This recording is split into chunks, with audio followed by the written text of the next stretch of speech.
Hey, AP Lang students, this is Kevin Steinhauser from Fiveable, and I'm glad you're with us today. Today we're going to go over multiple choice. I went over multiple choice last week pretty thoroughly, and this is part 2 of multiple choice series to kick off the year. Next week, but I wanted you to know what was coming.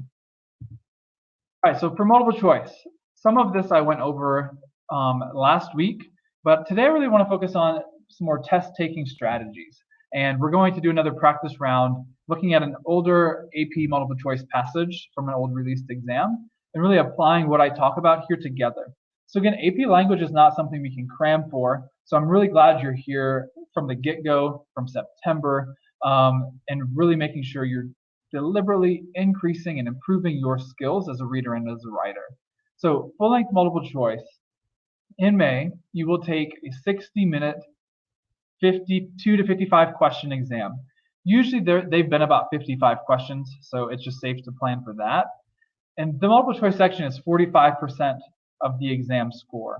So it's something that you can't study for. There's really no secrets. It's just something I'm going to walk you through like the best approaches in terms of a reader and as a test taker today. And it's something you deliberately practice all year long. So again, I'm glad you're here from the get-go so we can practice together tonight. You can watch this replay like maybe a couple times throughout the year, but really practicing what you read in class at a high level, applying the strategies that I talk about tonight. Okay, so this is some strategy. The first minute of the AP test, you're stressed, you're like in the moment. Breathe, take a minute or so to make a game plan. So this is what I mean when I say make a game plan for multiple choice. First, look at how many passages and questions there are. I would assume there's going to be 55 questions, but double check just so you can have an eye on the clock the entire time. Every time you answer a few questions, look up, am I taking too long or am I right where I would want to be? You'll get a feel for that this year as you continue to practice. Second, how many passages are there? There's going to be 4 or 5. Usually there are 4, but just double check. I don't want you to assume there's 4 and then be like, oh crap, there's a whole nother passage with like 12 questions left at the end. So just plan for taking the first minute to make this game plan. I'm thinking there's going to be 4 passages and 55 questions. That's been the trend of recent years. But you just want to take a minute to double check so you can make sure when your eye is on the clock, you are calculating what you should be calculating. Are you on track? Okay. Determine how much time you have per passage and determine the order in which you have, which you're going to tackle the passage. When you look at how much time you have per passage, this is what it is. There's usually been 4 passages. That gives you 15 minutes per passage. If there are 5 passages, hopefully they'll be maybe a little bit shorter. You'll have less questions with them because you only have 12 minutes per passage. So that's really important. If I have 12 minutes per passage, I've got to go at a very, very brisk pace. Honestly, I have to do that either way. This is meant to take all 60 minutes. If you ended early, think about how could you have better spent your time. Likewise, if you don't finish, think about how you could have better spent your time. I hope you're thinking about that as you're practicing this year, in class or on your own. Hopefully you're taking some timed practice sets so you really get a feel for a sense of urgency. What do I have to do to read at a high level and answer every question in 15 minutes? Assuming it's 4 passages, that's how much time I have per passage. All right. Then the next thing is you figure out what order you want to take this test in. You don't have to start at 1 and end at 55.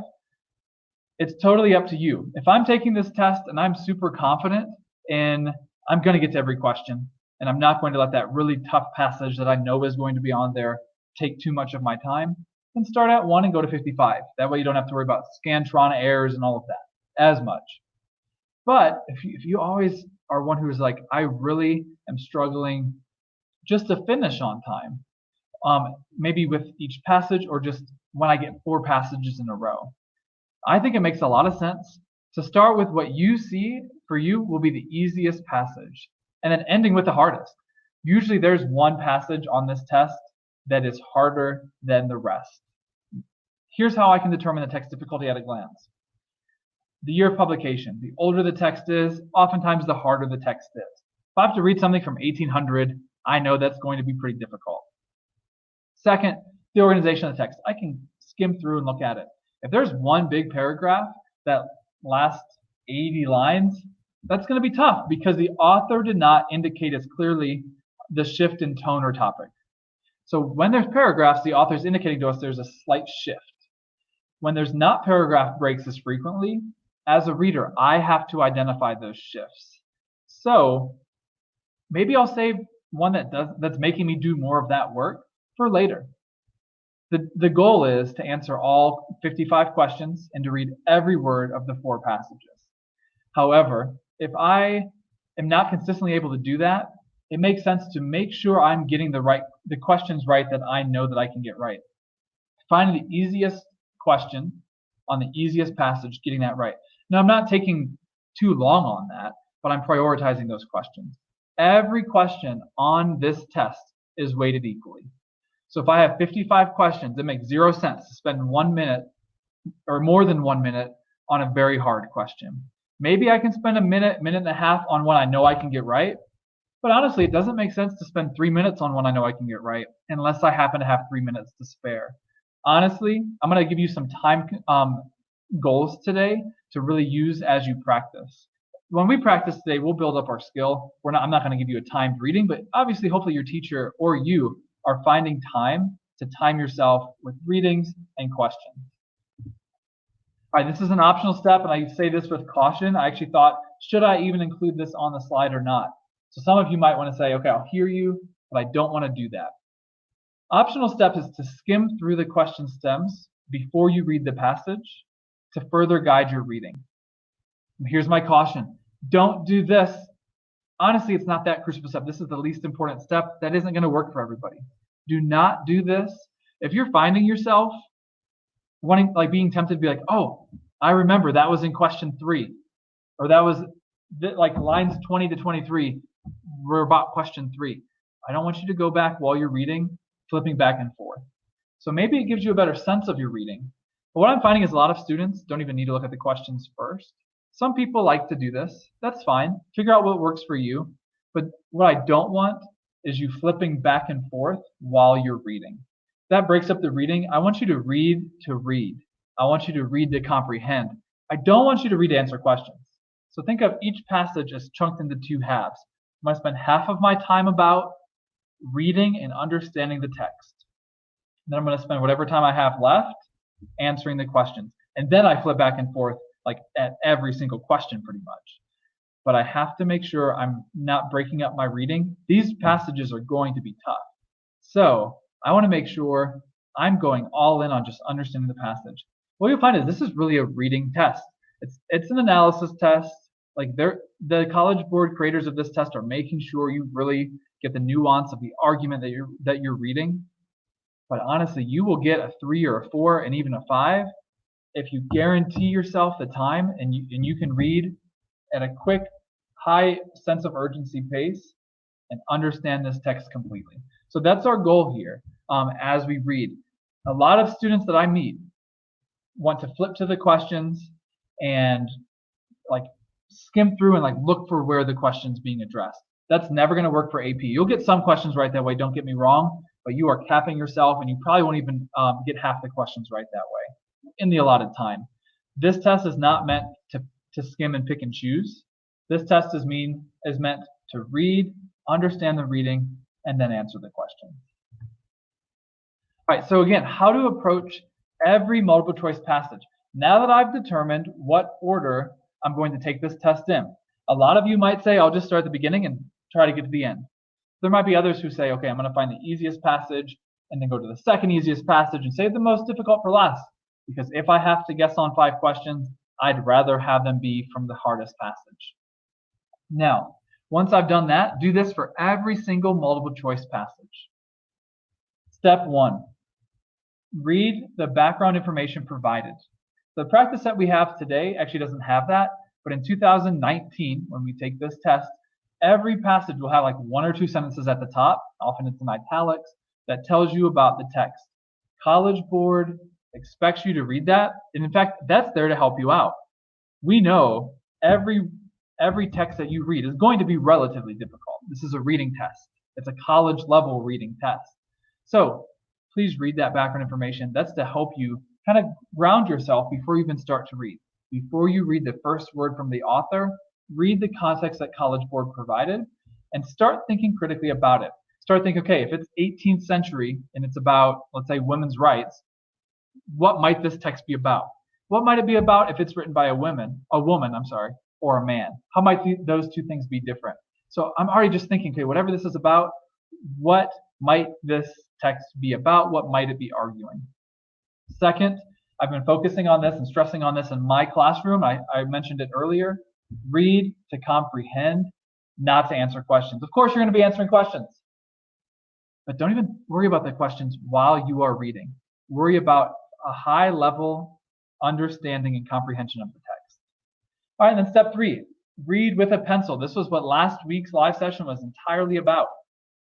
Annotate. I'll talk a little bit about that, especially if you missed the live session last week, or just as review if you were with me last week and this week, of how we annotate and why we annotate. Now, the ideal time to complete steps 1, 2, and 3 is 8 or 9 minutes. And that's assuming this is a 15-minute process. So it's assuming you have 4 passages that you're dealing with. So a little bit more than half the time. Now, obviously, if you're like, okay, that took me 6.5 minutes to read, go to the questions. Keep moving at a very brisk pace. But if you took 8 full minutes to read this passage, you will be in good shape. You're going to have to go quickly through the questions and know when to cut your losses and guess so you can get to every question. But you're fine. The time that you are putting into reading is an investment into your time during the question. If you spend 8 to 9 minutes, honestly, a lot of these questions you can answer in 30 seconds if you have that high level reading of the text. All right, so I went over this last week in the live session. So if you missed it, please go back and look at that replay too. That'll be valuable as well. Why do we annotate? We annotate because we've all been there before. We get to the bottom of the page. We weren't kind of into the reading. Maybe because it was hard, maybe just because we weren't in the right frame of mind, we were zoning out. And we have no idea what we read. Or we have a little understanding, but there's a lot of misreads that we did. You couldn't tell your teacher what you just read or your friend what you just read. So annotations, read with a pencil, keep you engaged. If you get to the end of a paragraph and you haven't annotated, okay, pause. Did you understand that paragraph or were you zoning out? It's not because you're not a good reader. That's just a problem every reader faces. Are you focused enough? Are you holding yourself accountable to the text? Second, annotations will actually save you time. This is the pushback that I get from a lot of students. Well, I only have 15 minutes per passage. I've got to go. I argue that reading with a pencil and annotating the right way will save you time. Obviously, it's going to take you an extra minute maybe to get through the passage. If you every paragraph pause and take 10 seconds to underline and annotate. But that is an investment in the question round. When you're answering questions, you're going back to your annotations. You don't have to reread the very difficult text again. Just reread, okay, what was that first paragraph about? I wrote it in my own words very quickly, just a bullet point. And therefore, I don't have to read this harder text. So annotations will keep you engaged. And honestly, more importantly, they will save you time. They will hold you accountable to the text, and they will help you through the multiple choice round. So again, how do I annotate? We'll practice this again tonight. And then again, next week, we're moving on to rhetorical analysis. So tonight, we're practicing a different text, and we're going to annotate together. I'll model the annotations. I just want you thinking through it. But here's what I'm annotating. Keeping it simple. Annotate for you, not for your teacher, not for me. Not just because you know it's the right thing to do, but what is actually going to be helpful for you. So 1, underlining key phrases that will anchor you in the text. 2, bracket every chunk of text. Now again, every paragraph break indicates it's a shift in topic or tone. What we'll look at tonight, it's split into paragraphs. There might be times though within a paragraph that I identify or you would identify as an advanced reader. Okay, there's actually a slight topic shift here. I'm annotating for that so I don't have to go back and reread and remember, okay, crap, there was a shift here, but where was it? So I'm bracketing and then I'm bullet pointing what's worth remembering about that section of text. And then lastly, I'm clarifying vague pronouns. Every time I see the word it, he, she, etc., they, etc., I want to just make sure if that wasn't obvious, I'm pausing, I'm comprehending. I actually just draw a line back to the antecedent. An antecedent is what the pronoun refers back to. That helps me a lot on the question and answer section. I don't have time to read an entire paragraph again. I really don't. I have time to read it once well. And if there's a tricky pronoun, I'm taking 2 seconds to track it with my pencil, so I don't have to like take 30 seconds to remember and reread what it was. Okay, now we didn't talk about this last week. Some more test-taking strategies. Once you spent 8 to 9 minutes conducting steps 1, 2, and 3, reading to read and annotating, spend the last minutes, 6 to 7 minutes, answering the associated questions. Once 15 minutes is up, you'd want to hustle and move on to the next passage. Don't take more than 15, maybe 16 minutes if you know you can get a couple more questions right.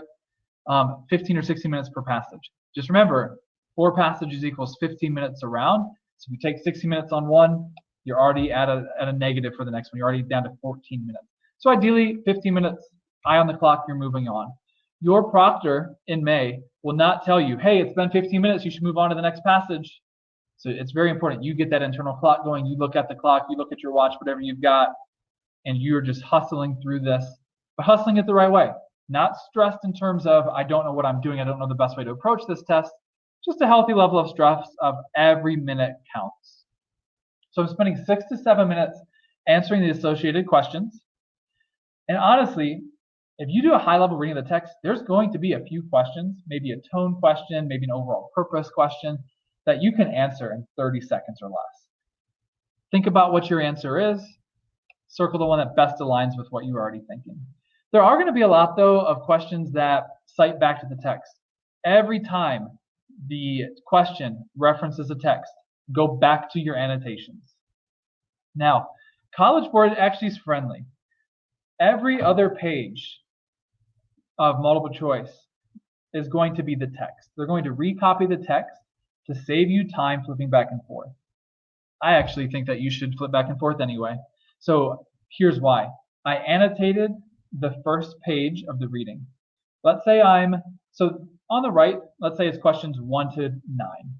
And then you flip the page, and on the left side, because it's a 2-page packet, on the left side is the reading again, and then let's say it's questions 12 to 20, like whatever.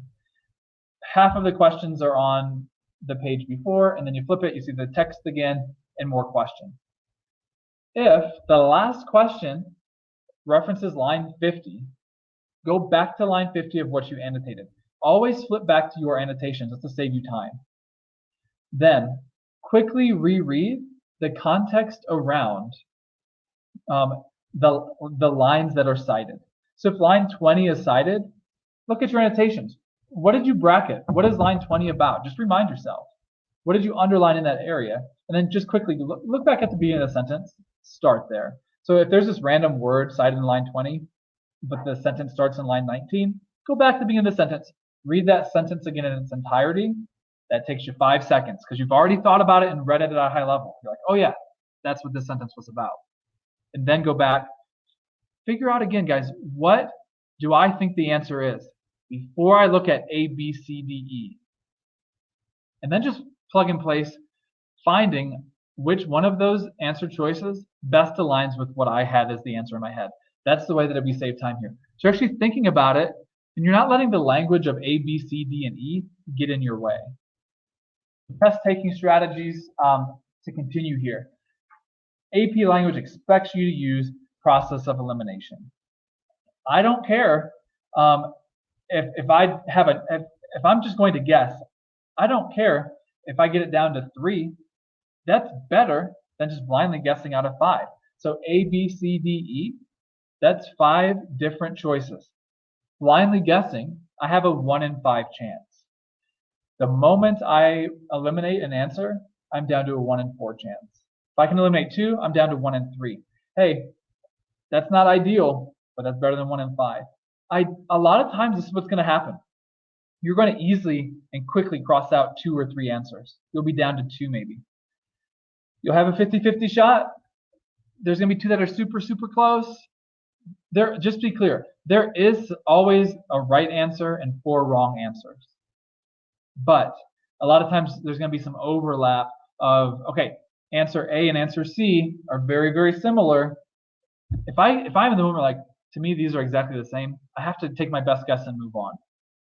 But just to be clear, A lot of times you hear like test strategists or teachers say, and this is what they mean, but what they say is, okay, there's 2 or more right answers, choose the best answer. Well, in AP language, what that means is, hey, there might be 2 or more answers that are partially right, but there is something wrong about 4 out of the 5 answers. There's only one that's right. So when I say choose the best answer, really what I mean is choose the right answer. Choose the one that is right all the way through. There might be an answer choice that one word disqualifies it from being correct, but then it's the wrong answer. So that's what we have to work through. Okay, so second test taking strategy here. When you're out of time, and this is not ideal, but it might happen, especially as you take a summative or like a midterm that's a full length practice. If you're out of time, guess with the few remaining questions you have. It shouldn't be more than a few. Every time that you guess, use the same answer. That's just like a proven test taking strategy. If you put B 5 times, statistically, one of them will be right. If you put A, B, C, D, E, now you're just scattering yourself. You could, number 1 might have been B, and you put A. So just choose choose the same answer and guess with it every time you have to guess. Ideally, that's a blind guess. Ideally, you don't have to do that at all. You might have to guess on some, but you're processing and you're eliminating answers. Okay, it's time to practice. So what I've chosen here is, let me get it up for you, a 2018 practice round. 2008, my bad. This is from 2008. Last week in the live session, I chose a different one from this exact same prompt. So today I'm going to go quicker through, because we spent more time up front talking about strategy, and really that's just up to you to like process it, come back to the replay if you forget it, take some notes, but really what it's about, it's not about memorizing strategy, it's about applying strategy. So today I'm going to go quicker through the text, but we can't go any further if we don't read the text in its entirety. Go ahead and just think with me, okay, how would I be annotating here? Again, annotations are to save us time, and they are to hold us accountable to the text. So as I annotate, I'm underlining key phrases. I'm bracketing as I see shift in topic or tone, and that's to save me time as I go back to multiple choice. So we'll have time today to look at some multiple choice questions together.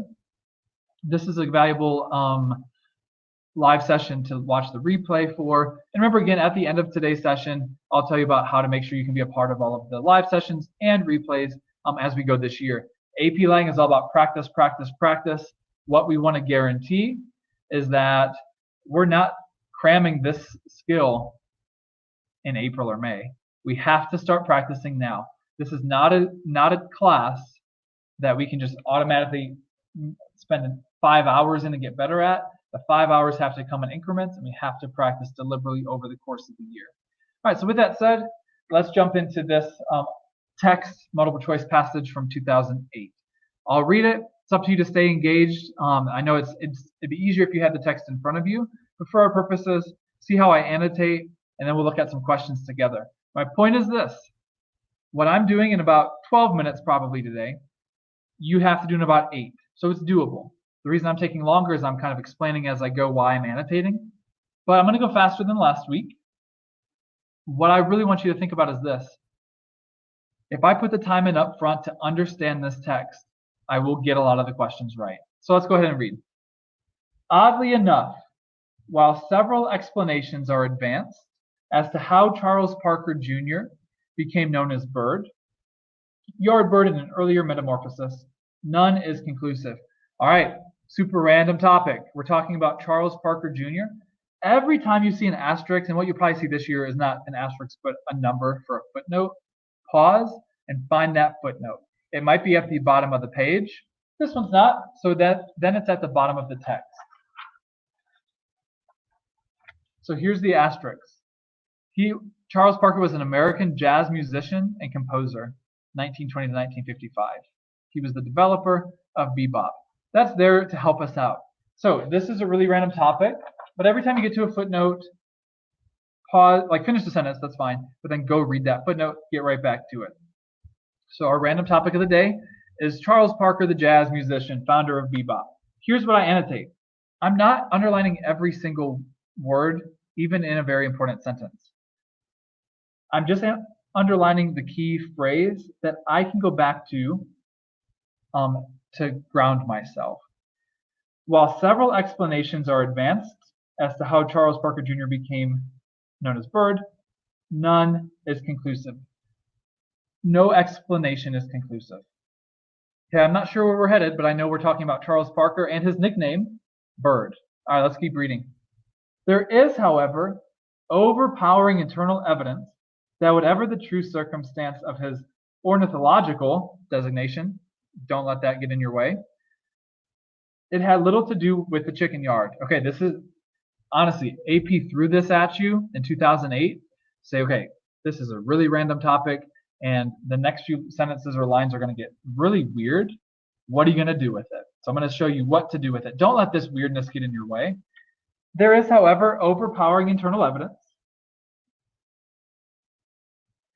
that it had little to do with the chicken yard. It is his nickname. So this is what I meant when I said tracking vague pronouns. It is his nickname, Bird. I'm just drawing a line back to it. I got it now. That was actually not that hard. But when I go back and reread, I don't want to have to figure that out again. So it, Bird. Let's read another sentence, and I'll tell you what to do with this like really random sentence here. Randy roosters and operatic hens are familiars to fans of the animated cartoons. But for all the pathetic comedy of his living, and despite the crabbed and constricted character of his style, Parker was a most inventive melodist. Okay, I don't even know the sentence, but I know this is not as important as this. Parker was a most inventive melodist. In birdwatchers' terminology, he was a true songster. That's what I'm going to take away here. Parker was Bird, that was his nickname, and he was a songster or a melodist. Now, what do I do? What do I do with this really random sentence here? Randy roosters and operatic hens are familiars to fans of the animated cartoons. Bad news, I'm not familiar with that. What do I do? But for all the pathetic comedy of his living and despite the crabbed and constricted character of his style, blah, blah, blah, skip it. This is not super crucial here. What I'm taking away before I continue, we're trying to figure out why Charles Parker Jr. was named Bird. Parker was a most inventive melodist. That's all I need to take away. He's referencing something that honestly we probably don't get. This was written about a time, remember when he was born or when he was alive, 1920 to 1955. This was written in 1954. I'm not getting what he's throwing at me right here.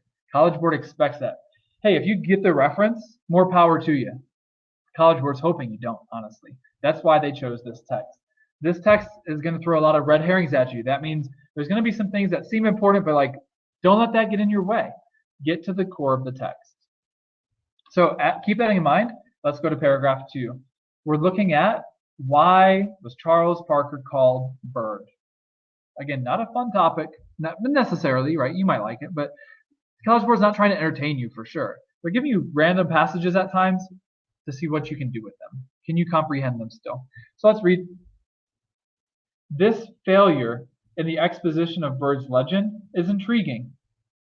Oftentimes I find myself underlining topic sentences. Before I even finish the sentence, I'm pausing. What's this failure? So I'm going back to the paragraph above.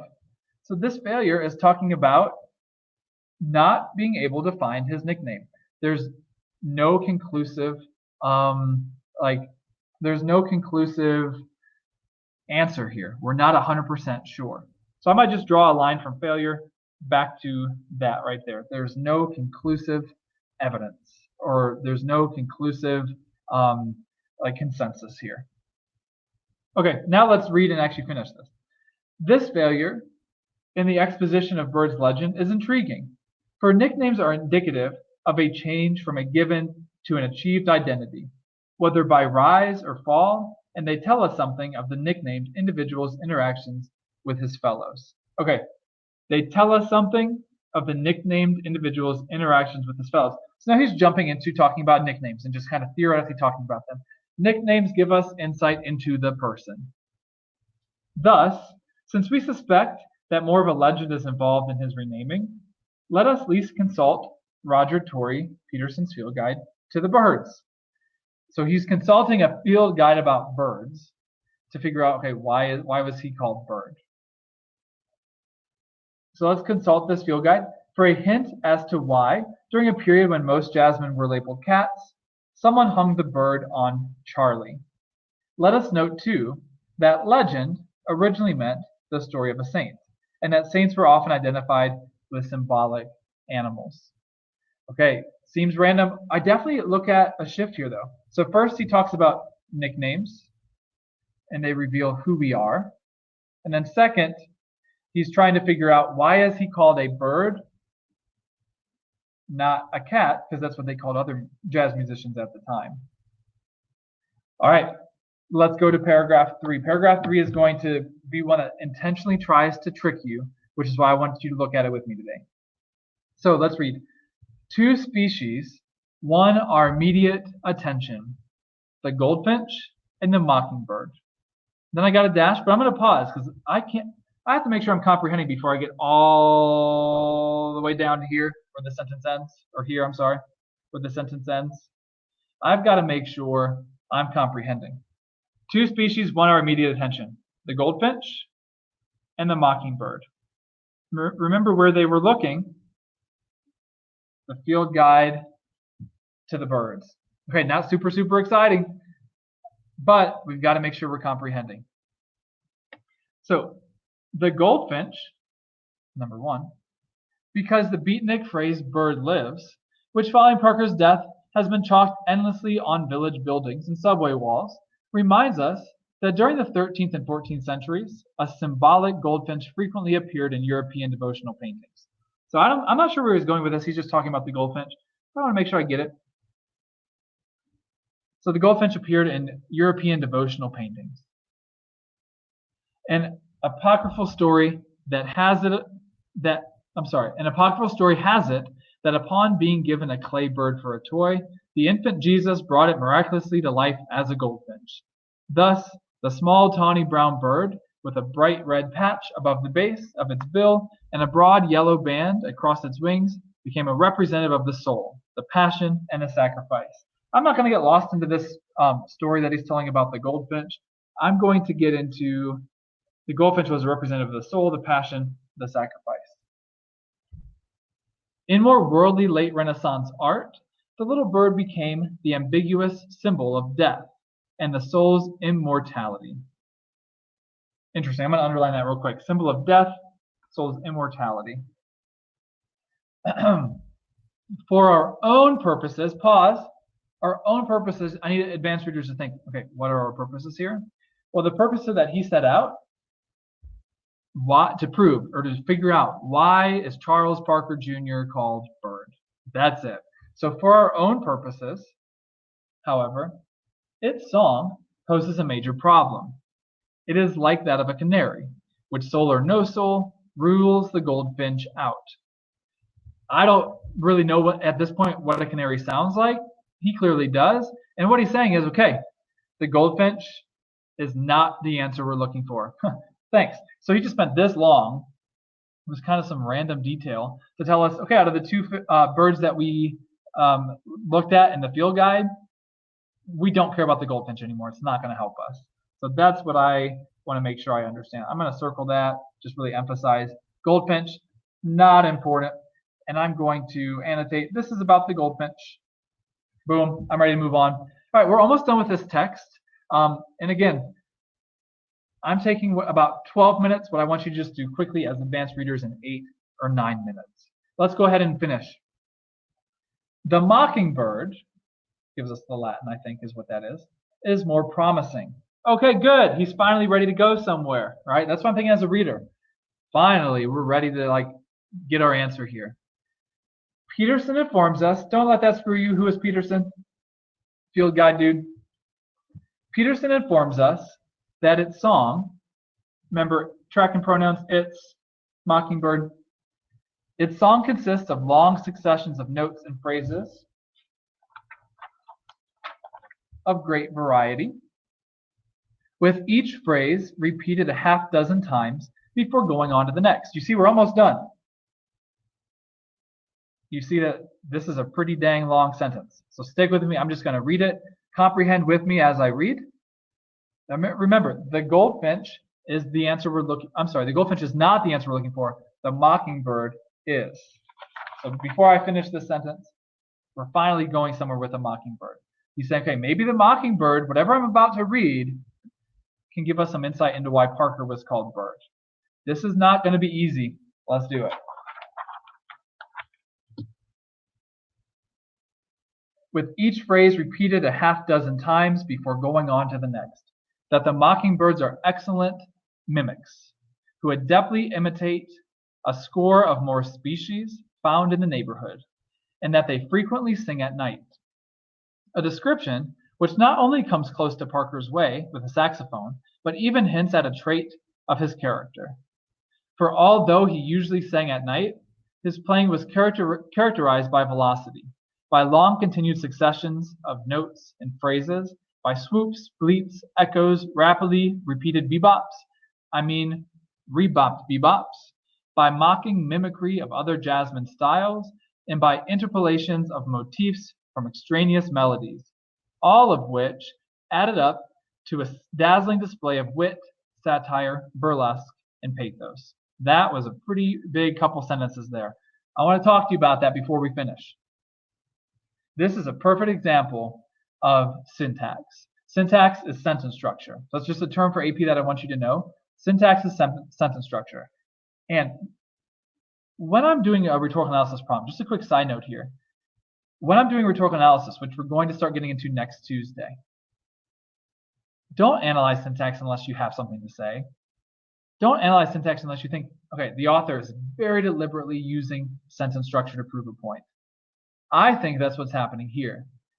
These two super long, flowy sentences with a lot of detail is paralleling Parker's way with the saxophone.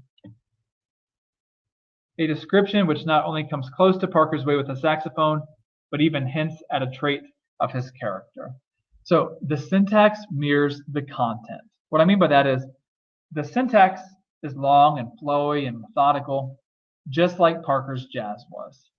That would be a really cool paragraph to write in a rhetorical analysis essay. So as we're reading multiple choice, the best readers are thinking, what would I say in a rhetorical analysis essay? Because the best readers are thinking, how does the author get his point across or get her point across? Okay, so with that said, we have two really long sentences here. What I'm looking at, Parker was methodical. He sang like a mockingbird. So Parker, I should say, like sang and played like a mockingbird. That is what I would annotate. That's all I'm doing. That took me 5 seconds, right? When I'm in the zone, that's what I've got. All right, let's go ahead and finish this, and we'll look at a few questions together tonight. We won't look through every question associated with this passage. But again, I want to focus on, I'm taking 12 minutes on what would take you 8 or 9. Once I have a high-level reading of this text, even if it's not my favorite text ever, I can answer these questions and get a lot of them right. So let's go ahead and finish. Further, he, Parker, was an expert at issuing his improvisations from the dense brush as from the extreme treetops of the harmonic landscape. And there was, without doubt, an irrepressible, a mockery in his personal conduct as in his music. I'm not necessarily going to get every question right now, because I still got to go fast, and there's still going to be ones that are super, super hard. I don't have to get the hardest question on the test right to get a 5. I have to get the majority of these questions right. So keep that in mind. Let's not get lost on the hardest question ever. So here, again, honestly, we're talking about he was an expert at improvising. All right, I am ready to go to the multiple choice questions. Let's go together. If you want to take part in the chat to just say A, B, C, D, E, what do you think? If you have any questions you want me to slow down on, please do. We'll spend just a little bit more time together tonight looking through this. The biggest push I have for you all is to make sure you are using these strategies as you read on your own. So really, this is valuable to look through together, but what's more valuable is that you use these annotation strategies, these time test-taking strategies as you practice on your own. But let's go ahead and look at some questions. The speaker suggests that the primary purpose of the passage is to. If you want to take part in the chat, go ahead and type A, B, C, D, E. What do you think? But again, the best answer, or the best test taker, thinks about the answer before you even look at A, B, C, D, and E. So what is the primary purpose? I'm thinking, okay, the primary purpose is to determine why Parker was called Bird. Now I just got to find the one that best associates with that. Let's use process of elimination. So let's look at them. To analyze the harmonics of jazz?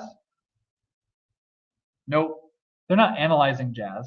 They're discussing, or the author is discussing, why Parker was called Bird. Okay, B, describe the advantages of a methodology. He's not talking about advantages of anything. C, probe for an appropriate association. That's what I'm looking at, because the association is a nickname. And he's trying to figure out, why was he called that? Now, this is what the best test takers do. I'm thinking aloud, but you're going to do this. Boom, boom, maybe. Let's see D and E. Compare jazz music and birdsong. Ooh, this is definitely like fair game. Let's come back to it. Explore the influences of Parker's musical style. Okay, this is definitely about Parker. It's definitely about his musical style, not so much his influences. I'm down to C and D. What is the primary purpose of this passage? Is it to figure out why he's called Bird, or to compare jazz music to birdsong? The best answer here is C. Although this is definitely part of it. The reason why this is incorrect is that's not the primary purpose. The only reason why we're comparing jazz to birdsong is because of the association right here of Parker and his nickname. All right, let's go to 30. These are the type of questions that after a high level reading of the text, you're going to take your best guess on in 15 seconds. Which of the following best describes the tone of the passage? You're probably going to get a tone question one time per passage, so 4 or 5 times this year on the real deal, the AP test. Understated modesty. The author's not being modest at all, so if you know what modesty means, boom, cross it out. Mock solemnity, I'll come back to that one. Defensiveness, I'm using process of elimination. Defensiveness means like the author's getting defensive about something. Well, that's not true. Indecisive. I'm actually thinking, was he indecisive here? He talked about two different birds that he read about to try to figure this out. But he's not being indecisive. He's maybe being too long-winded. He's very detailing the goldfinch, only to tell us at the end, nah, wasn't that important. But that's not indecisive. That's just being long-winded and detailed. So he's not going back and forth. He's just explaining what his process was. So it's not indecisive. If you know what cynical means, it's not cynical. Cynical is like a sarcastic, negative view of the world. That leaves us with B. All right, the most advanced readers of this passage are going to get B. Let me tell you why. Mock solemnity. If I'm solemn, I'm like, I'm being super serious about something. The reason it's mock, and I'm going back to that same paragraph. He knows, okay, dude, this isn't that serious of a topic. Why this random jazz player, not random, like why this important jazz figure was named Bird. But he's acting like it's like the most important answer ever, and he's going to great lengths of research. He's studying the field guide. He's taking all this on to tell us about a bird that doesn't even matter, he says. So that's why it's mock solemnity. He's being like overly serious to the point where it's almost like mocking how serious he's being. Maybe that's a tough one, but again, take honestly 20 seconds. You either are going to get that or not through process of elimination. All right, let's look at 31. The function of the opening sentence might be best described as, here's what I do. Go back to the opening sentence. Look at my annotations. Come up with what do I think is the correct answer in my own words. And then just plug and place which one of these most aligns to my answer. So, the function of the opening sentence. We got to read the opening sentence again. Oddly enough, while several explanations are advanced, As to how Charles Parker Jr. became known as Bird, none is conclusive. I underline that. I know that's what I'm talking about. I have a high level reading of this text. Now I have to figure out the function. Well, again, the function that I'm looking at is the first sentence only, is he's telling us the context. So that'd be my answer. He's telling us the context of Charles Parker Jr.'s nickname. Now let's see which one best goes with the answer I already have in my head. Process of elimination. Rebutting an objection. There's no objection here. Definitely not right. Cross it out. Establishing the status of a situation. Maybe. Let's keep going. Dismissing a fallacious claim. A fallacious claim like a logical fallacy, something that's absolutely wrong logically. There's no fallacious claim here. There's nothing logically wrong. I can easily and quickly cross that out. Promoting one theory over another. No, he's not talking about two theories. He's just saying, okay, there's no consensus here about why he's called Bird. He doesn't give us multiple theories. It's great. This one isn't too bad. Qualifying a statement.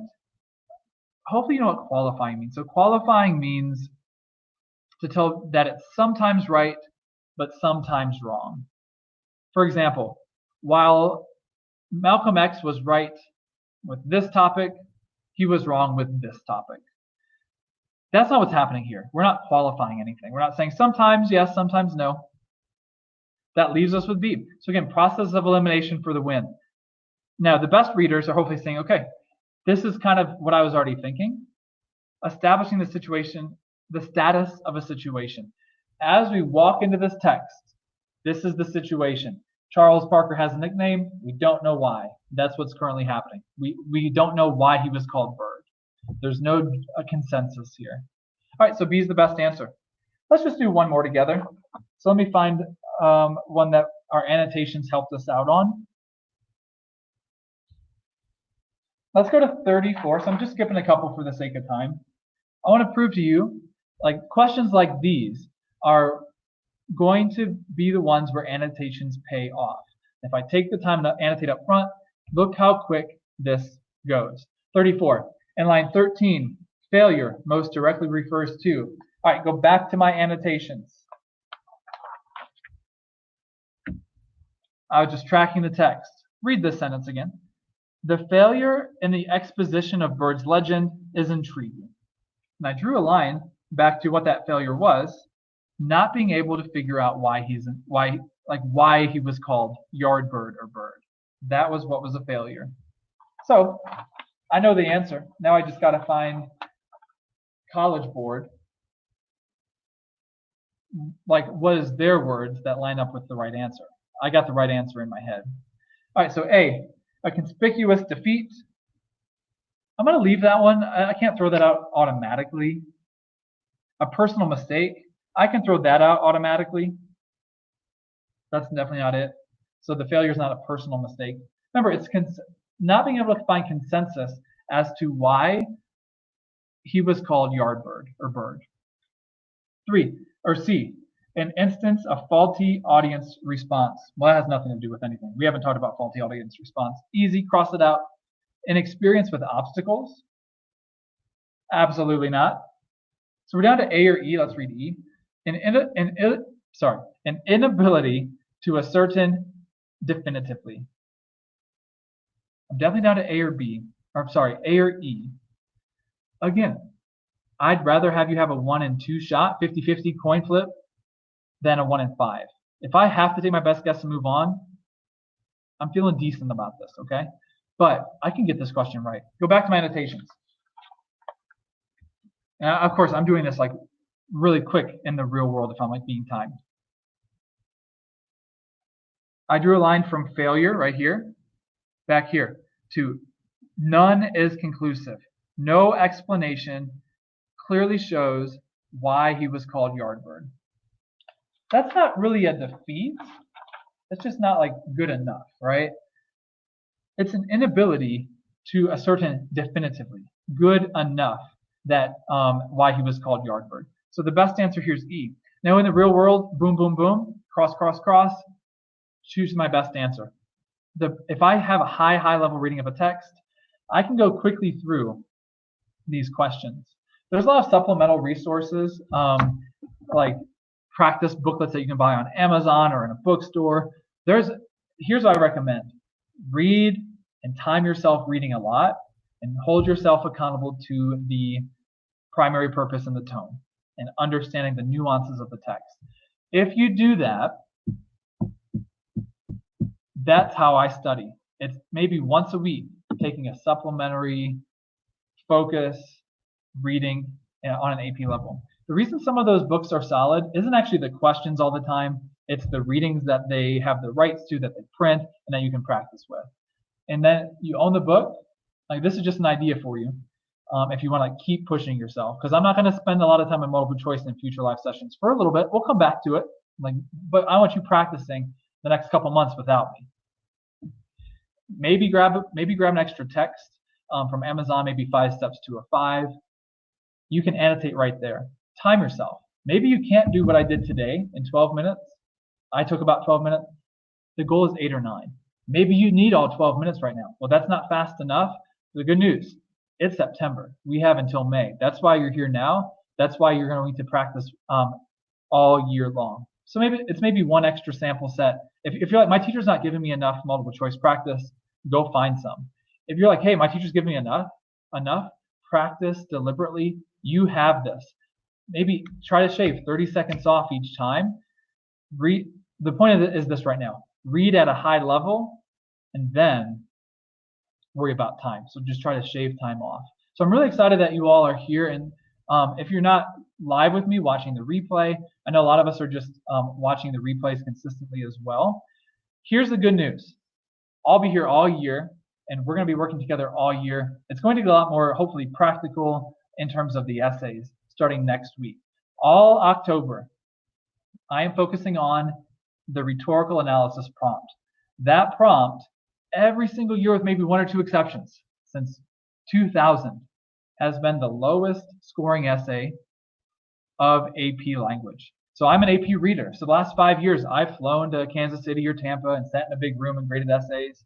Some years I read rhetorical analysis. Some years I read synthesis. Some years I read argumentation. Those are 3 essays. No matter what, if I'm reading it or not, rhetorical analysis scores the lowest. It doesn't have to. In fact, I will help you in October to get your scores where you're feeling really confident with rhetorical analysis. Hey, if you can read the text in front of you at a high level, you will get a high score on rhetorical analysis. I will get you some tips and tricks, but really I don't have anything magical. It's all about practicing all year, but I'll be rolling out in process. So next week will be kind of ins and outs of rhetorical analysis. And then in the following weeks in October, I will give you model paragraphs to use as a reference point. What does the reader want to see you write in your rhetorical analysis process? I can give you like an insider's perspective and make sure you're really, really going to be successful this year. All right, so all of the live sessions through Fiveable have been free through September. We wanted to get the word out. The replays have been free. However, Fiveable is a paid subscription service. I want to make sure you are rewarded for being here early. So let me take a minute here before we end to tell you how you can make sure to stick with me all year, or to stick with me in other subjects all year. If you're a junior or a senior and you're in multiple AP courses, we have a bundle package for you. This is actually a really good deal. I want you to think about it as an investment. You will never find a better and a cheaper tutoring service. One-on-one tutoring is great, but it's going to be way more expensive than working through me with me through this service. So for $15 for the entire year, if you sign up before October 1st, you get every single replay and live session as much as you want. You can watch the replay once a day if you wanted to. You can watch every replay and every live session once you pay $15 up front for the entire year through May. Now, a lot of people are going to be taking part in Fiveable in April and May and be like, okay, I got to find everything. I'm glad you're here now early on, because that's how this course is supposed to be run. Deliberate practice every week, every month. I want to reward you for being here early on, $15 a month. But please don't forget, sign up before October 1st. prices go up. I don't have the details of like how far they're going, but every month it's going to go up a little bit more. Makes total sense to pay now. You never have to pay more then. Once you pay, you're good for the entire year. So I highly encourage you to do so. There should be a link underneath this live session, which allows you to sign up, get your payment, however that looks. Sign up now while it's fresh, or before this weekend, because October 1st is coming up very quickly. I want you to get in. You're here now at the entry level, like early bird special. Now, if you have multiple subjects, it's $30 for the entire year. Okay, so you break even if you have two. A lot of you are in AP Language and AP US History. Go ahead and sign up for the $30 for the entire year.